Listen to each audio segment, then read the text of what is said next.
S'il y a bien un truc auquel je pense que personne ne s'attendait au début de l'année, c'était se dire qu'on allait passer 2 mois confinés chez nous pour en plus devoir préparer des concours. C'est officiel, les concours ont été reportés pour de nombreuses filières et a priori, si tu regardes cette vidéo, t'es concerné.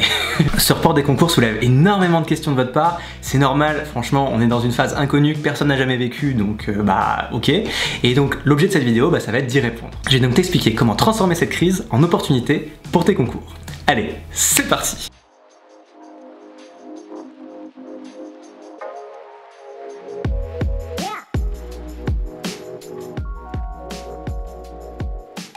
Étape numéro 1, on va faire en sorte que tu arrives à gérer tes sentiments et tes émotions à cause de toutes ces annonces. Comme tout le monde, au début du confinement, tu as dû avoir un gros coup de mou en te disant que les épreuves seraient sûrement annulées, que tu n'y arriverais jamais, que ça se trouve tu allais devoir refaire une année, etc. etc.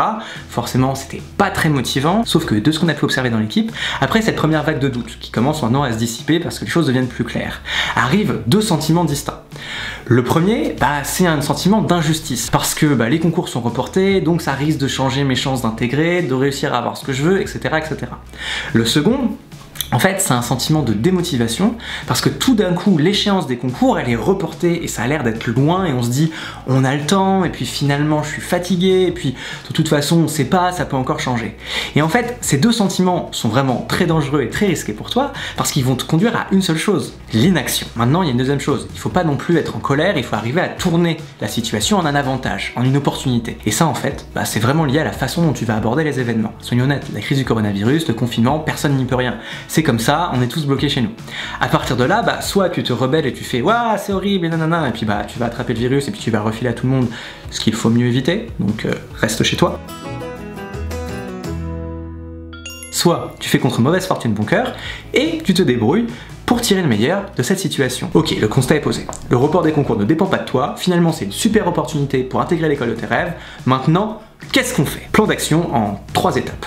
Étape numéro 1, on va faire un état des lieux. Avant de faire cet état des lieux, repousse-toi de 3-4 jours. Sauf si t'as profité du début du confinement pour glander, ce qui était compréhensible, on va dire, mais pas forcément une bonne idée. Mais bon, personne n'est parfait. Nobody is perfect, you know, you see what I mean.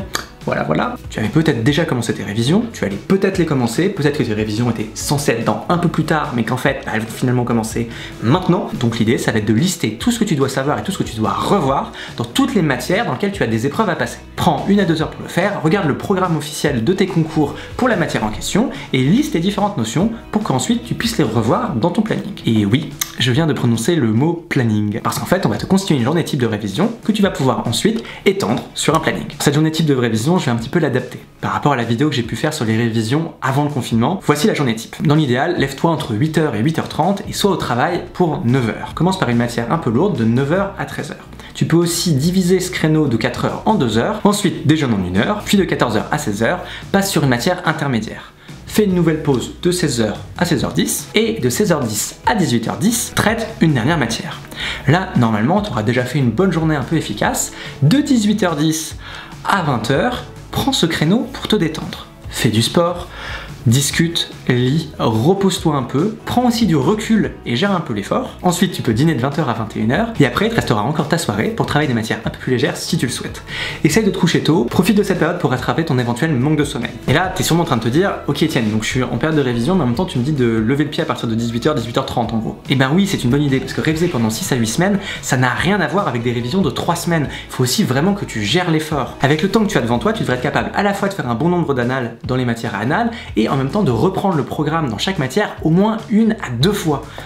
Autant t'occuper intelligemment quoi. Et finalement le dernier enjeu, en fait ça va être de t'éviter d'exploser en vol. Globalement ce qu'on veut éviter avec ce planning, c'est qu'enfermé chez toi, tu te mettes à tourner comme un lion en cage, que tu sois stressé et que finalement tu travailles mais sans être efficace.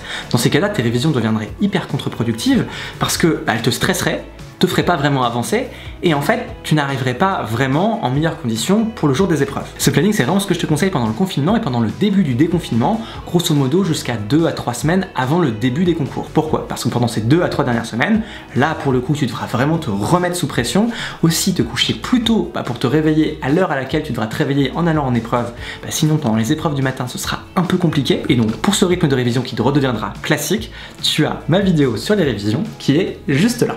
Une fois que tu as conçu ta journée type, la troisième et dernière étape, elle est très simple. Elle consiste à prendre cette journée type, à la mettre dans un planning et ensuite à attribuer dans ton planning les différents créneaux aux différentes matières et à prévoir à peu près ce que tu vas revoir dans chaque créneau. En vrai, c'est pas trop compliqué, mais ça fait une énorme différence parce que comme ça, tu ne vas pas travailler à l'aveugle et tu auras un cap. Je vais finir par quelques conseils pour t'aider à tenir cette organisation. Alors comme je te l'ai déjà dit, les instants de détente qu'on a rajoutés par rapport à des révisions normales, elles sont importantes. Pourquoi? Parce que c'est ce qui va te permettre d'éviter d'exploser en plein vol et de devenir fou tout seul dans ta chambre face à ton bureau pendant les révisions. Au passage, essaye de prendre un jour off tous les 7 à 10 jours. Deuxième conseil, tu es probablement pas confiné seul. Ça veut dire qu'il y a potentiellement ta famille pas loin et donc du bruit, des sources de distraction, etc. etc.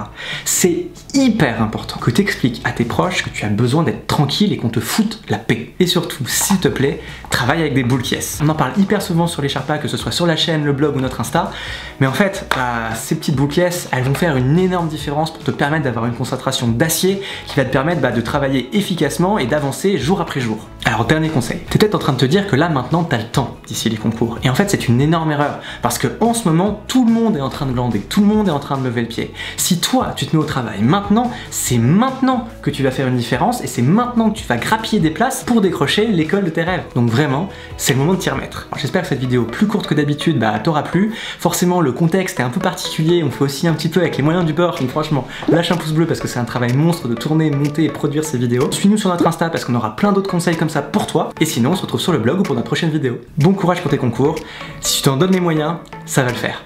Allez, peace!